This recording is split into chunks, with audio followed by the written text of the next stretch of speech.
Hey guys, today I'm going to show you the auto hold feature on the Honda City 2020.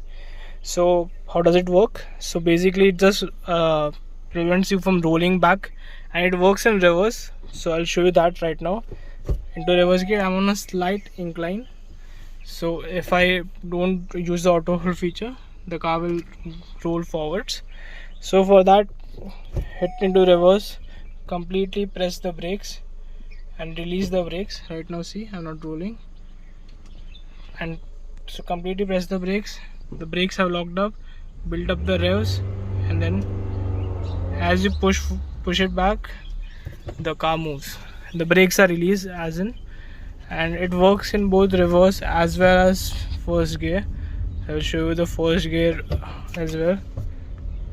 And it doesn't work if you are into a moving uphill traffic, so keep that in mind.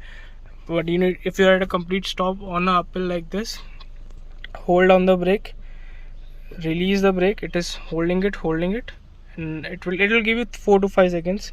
So again I'll do that.